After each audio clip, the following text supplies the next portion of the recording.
पाकिस्तान पर गृह मंत्री अमित शाह का करारा प्रहार। बोले, हम न्यूक्लियर धमकी से नहीं डरते, हमने पाकिस्तान को 100 किलोमीटर अंदर घुसकर मारा। ऑपरेशन सिंदूर की सफलता पर गृह मंत्री का बयान का हमारी सेना ने ईंट का जवाब पत्थर से दिया, आतंकवाद को दुनिया ने एक्सपोज किया। गृह मंत्री अमित शाह ने कहा कि पाकिस्तान में आतंकी ठिकानों को जमींदोज कर बदला लिया गया, हर हमले का चुन चुन कर लिया बदला। गृह मंत्री अमित शाह की पाकिस्तान को कड़ी चेतावनी। कहा, पाकिस्तान आतंक नहीं छोड़ेगा तो नहीं मिलेगा पानी। ट्रेड और टेररिज्म एक साथ नहीं चल सकता। अमित शाह बोले कि हमारी सेना ने पाकिस्तान में आतंक का हेडक्वार्टर उड़ाया। दुनिया के मिलिट्री ऑपरेशन में ऑपरेशन सिंदूर की चर्चा। गुजरात के अहमदाबाद में बीजेपी की तरफ से निकाली गई तिरंगा यात्रा। गृह मंत्री अमित शाह तिरंगा यात्रा में शामिल। अहमदाबाद की तिरंगा यात्रा में बड़ी संख्या में शामिल हुए लोग हाथों में तिरंगा लेकर भारत माता की जय के नारे लगाए। ऑपरेशन सिंदूर को लेकर विदेश यात्रा पर जाने वाले सांसदों के डेलीगेशन को ब्रीफ करेंगे विदेश सचिव विक्रम मिस्री। 2 चरणों में संसद भवन में होगी ब्रीफिंग। 20 मई को पहले चरण की ब्रीफिंग देंगे विदेश सचिव। पहले फेज में श्रीकांत शिंदे, कानीमोजी, संजय झा को ब्रीफ करेंगे। इन तीनों प्रतिनिधि मंडलों की यात्रा 21 मई से शुरू होगी। 23 मई को दूसरे चरण में सुप्रिया सुले, शशि थरूर, बैजयंत पांडा और रविशंकर प्रसाद को ब्रीफ करेंगे विदेश सचिव। प्रतिनिधि मंडल 23 से 25 मई के बीच में यात्रा शुरू करेगा। विदेशों में डेलीगेशन भेजने को लेकर महबूबा मुफ्ती की सलाह। बोली, पहले संसद का सत्र बुलाना चाहिए था, सांसदों से चर्चा करनी चाहिए थी। विदेश जाने वाले डेलीगेशन को लेकर वीएचपी प्रवक्ता विनोद बंसल का बयान। कहा, 30 से ज्यादा देशों में जाकर लोगों को करेंगे जागरूक। असम के सीएम हेमंत बिस्वा शर्मा का बयान। का आतंकवाद के खिलाफ भारत की लड़ाई रहेगी जारी। ऑपरेशन सिंदूर की सफलता पर हमें गर्व। विदेश जाने वाले डेलीगेशन को लेकर ओपी राजभर का बयान। का हमारे सांसद विदेश जाकर चर्चा करेंगे आतंकवाद के खिलाफ और कड़ी कार्रवाई कैसे की जाए। पाकिस्तान में लश्कर का टॉप कमांडर डेढ़। सिंध में आतंकी सैफुल्लाह खालिद को अज्ञात हमलावरों ने मार गिराया। भारत के कई आतंकी वारदातों में शामिल था। सैफुल्लाह खालिद आरएसएस मुख्यालय में हमले का मास्टरमाइंड था। चुनाव के बाद झेलम नदी का पानी रोकने की तैयारी में भारत। जम्मू कश्मीर में वुलर बैराज परियोजना दोबारा शुरू करने की मांग हुई तेज। 1987 से बंद है वुलर बैराज परियोजना का काम। बैराज के बनने से कश्मीर के लोगों को मिलेगा फायदा। भारत ने चेनाब नदी का पानी छोड़ा। जम्मू कश्मीर के रियासी में सलाल बांध का एक गेट खोला गया। पाकिस्तान को इंडियन नेवी की चेतावनी। ट्वीट कर लिखा, हम खतरे को मिटाने और पापियों के विनाश के लिए तैयार। पाकिस्तान को लेकर AIMIM ओवैसी बोले कि आज की तारीख में पाकिस्तान मानवता के लिए बड़ा खतरा है। भारत पाकिस्तान द्वारा प्रायोजित आतंकवाद का शिकार है। ओवैसी ने पाकिस्तान की औकात बताई। बोले कि भिखमंगे पाकिस्तान से क्या ट्रीट करें, पाकिस्तान को भीख में मिले हथियार। ओवैसी बोले कि TRF आतंकी संगठन घोषित हो, चीन का खिलौना बनाए पाकिस्तान। ऑपरेशन सिंदूर पर सांसदों के डेलीगेशन पर आरजेडी नेता मनोज झा ने कहा कि यह बहुत जरूरी था। सत्ता पक्ष और विपक्ष घरेलू राजनीति के लिए होते हैं, लेकिन विदेश में आप देश की आवाज बनते हैं। पाकिस्तान को लेकर बीजेपी नेता तरुण चुघ ने कहा कि पाकिस्तान आतंकवाद की यूनिवर्सिटी चला रहा है। आतंकी घटना दुनिया में कहीं, लेकिन उसके तार पाकिस्तान से जुड़े होते हैं। नागपुर के राजद सिद्दीकी मामले की जांच अब ATS करेगी। पुलिस ने जांच से संबंधित दस्तावेज सौंपे। ऑपरेशन सिंदूर के खिलाफ बोलने पर राजद की हुई थी गिरफ्तारी।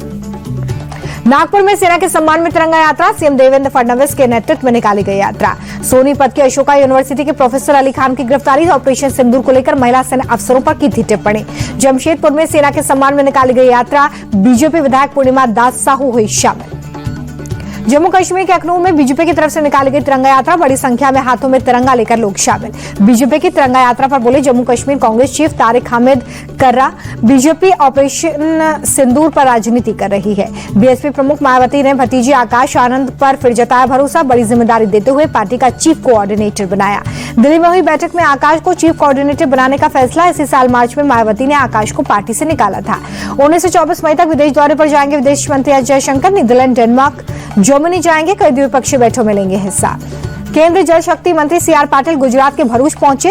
वर्षा जल संचयन अभियान का उद्घाटन किया। 600 TPD सौर ग्लास परियोजना का शिलान्यास भी किया। भारत ने पाकिस्तान के लिए सभी ट्रेड रूट्स को बंद किया। अब खाड़ी देशों से आने वाले शिपमेंट की हो रही है सख्ती से जांच। रक्षा मंत्री राजनाथ सिंह ने उपराष्ट्रपति जगदीप धनखड़ से की मुलाकात। जन्मदिन के मौके पर दी शुभकामनाएं। प्रशांत किशोर को पुलिस ने सीएम नीतीश के गांव कल्याण बिगा जाने से रोका। पुलिस ने अकेले जाने की नहीं दी अनुमति। पूर्व केंद्रीय मंत्री और पूर्व JDU अध्यक्ष RCP सिंह प्रशांत किशोर की पार्टी में शामिल। 7 महीने पहले आशा नाम से खुद पार्टी बनाई थी। RCP सिंह ने अपनी पार्टी का जनसुराज में विलय कराया है। नीतीश कुमार से मतभेद के चलते पहले बीजेपी में गए थे और अपनी खुद की पार्टी अब बनाई थी।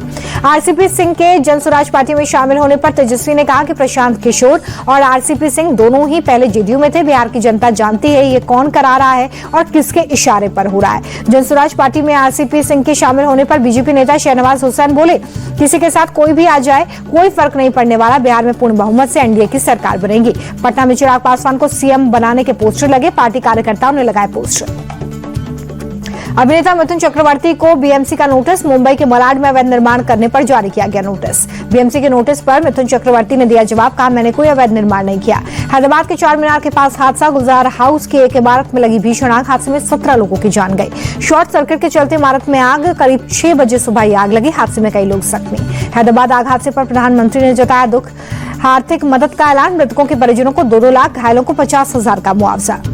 महाराष्ट्र के सोलापुर में भीषण आग का तांडव, सेंट्रल इंडस्ट्री में आग की चपेट में आने से मालिक सहित 8 लोगों की जलकर मौत हुई। फैक्ट्री में भीषण आग के चलते पूरे शहर में अफरा तफरी, 6 घंटे की कड़ी मशक्कत के बाद दमकल कर्मियों ने आग को काबू में लिया। गुजरात के पंचमहल से हर्ष फायरिंग का वीडियो आया सामने, पुलिस ने दोनों आरोपियों को गिरफ्तार किया। यूट्यूबर ज्योति मल्होत्रा की गिरफ्तारी पर सीएम नरसिंह सिंह सैनी का बयान, का सबूत के आधार पर की जाएगी सख्त कार्रवाई, फिलहाल जांच जारी है। यूट्यूबर ज्योति मल्होत्रा को लेकर हिसार पुलिस का नया खुलासा, कई बार पाकिस्तान और एक बार चीन भी जा चुकी है ज्योति, कई लोगों के संपर्क में थी। अमृतसर में कमिश्नरेट पुलिस को मिली बड़ी कामयाबी, हीरोइन के साथ 3 तस्कर गिरफ्तार, मौके से 10 किलो से ज्यादा हीरोइन बरामद। दिल्ली के नबी करीम इलाके में निर्माणाधीन इमारत गिरी, हादसे में 3 लोगों की मौत, एक शख्स जख्मी। बेंगलुरु में भारी बारिश के बाद कई जगहों पर जलभराव, लोगों की परेशानी बढ़ी, यातायात प्रभावित। नोएडा पुलिस और बदमाशों के बीच में मुठभेड़, गोली लगने से कुख्यात बदमाश नदीम अहमद घायल, लूट और चोरी समेत कई मामले दर्ज हैं। पुलिस ने नदीम के 2 साथियों को भी गिरफ्तार किया है। आकाश और आशीष को सराय रोहिल्ला से अरेस्ट किया गया है। यूपी के हापुड़ बैंक यूनिवर्सिटी में एसटीएफ की रेड, फर्जी डिग्री मामले में हुई बड़ी कार्रवाई, 9 लोग हिरासत में। एमपी के इंदौर में पुलिस को बड़ी सफलता, पुलिस ने हत्या के आरोप में गिरफ्तार किया। आरोपी ने गर्लफ्रेंड के भाई की गोली मारकर हत्या की। फिल्मी अंदाज में शव को गड्ढे में दफनाकर कई किलो डाला नमक, आरोपी ने धोखे से मृतक को बुलाकर घटना को अंजाम दिया। लखनऊ के एक होटल में लगी आग, फायर ब्रिगेड की टीम ने आग को काबू में लिया, हादसे में किसी की जान का नुकसान नहीं। जम्मू कश्मीर के राजौरी में जंगल में लगी आग, जंगल में कई दिनों से आग लगी है। दिल्ली पुलिस ने चोरी और गुम हुए 50 मोबाइल फोन्स को बरामद किया, फोन के मालिकों को लौटाया। ओडिशा के मयूरभंज में लोगों ने लेटकर किया प्रदर्शन, भगवान जगन्नाथ जी की जमीन को वापस करने की मांग। बाबा बागेश्वर धाम पीठाधीश्वर पंडित धीरेन्द्र शास्त्री का हिंदू राष्ट्र को लेकर हुंकार, दिल्ली से मथुरा तक करेंगे पदयात्रा। हरियाणा के फरीदाबाद में सनातन राष्ट्र शंखनाद महोत्सव का आयोजन, साधु संतों सहित गोवा के सीएम प्रमोद सावंत कार्यक्रम में शामिल। भारतीय क्रिकेट टीम के मुख्य कोच गौतम गंभीर तिरुपति बालाजी मंदिर पहुंचे, भगवान वेंकटेश्वर की पूजा अर्चना कर आशीर्वाद दिया। फिट इंडिया अभियान के तहत हैदराबाद में साइकिल मैराथन का आयोजन, बड़ी संख्या में लोग हुए शामिल। दिल्ली में fit India Sunday on cycle marathon का आयोजन, बड़ी संख्या में लोग शामिल हुए। इस साल तगड़ा मुनाफा देगा बिटकॉइन, अमेरिकी बैंक ने जताया अनुमान। विदेशी नागरिकों को अमेरिका का झटका, दूसरे देशों में पैसे भेजने पर 5% अधिक टैक्स लगेगा। बायजू के फाउंडर और सीईओ बायजू रविंद्रन का बयान, मैं भगोड़ा नहीं हूं, भारत में कंपनी बनाई, टैक्स भी भारत में चुकाया, कंपनी की छवि खराब करने के पीछे कुछ अमेरिकी बेस्ड लेंडर्स हैं। 20 मई को ओपन होगा बुराना का आईपीओ, 22 मई तक बोली लगा सकेंगे निवेशक। बेलराइज इंडस्ट्रीज का आईपीओ 21 मई को ओपन होगा, 23 मई को बोली लगा सकेंगे निवेशक। मिनिमम इन्वेस्टमेंट 14,940 रुपए। केंद्र ने खाद्य तेलों पर आयात शुल्क घटाया, सीपीओ, पामोलीन, सोयाबीन तेल, तेलहान में आई गिरावट। टैरिफ को लेकर अमेरिकी राष्ट्रपति ट्रंप का दावा, बोले अमेरिकी वस्तुओं पर भारत 100% शुल्क कम करने को तैयार, दोनों देशों के बीच जल्द होगा व्यापार समझौता। आरबीआई जल्द महात्मा गांधी सीरीज के 20 रुपए के नए नोट जारी करेगा, नए गवर्नर संजय मल्होत्रा के हस्ताक्षर होंगे।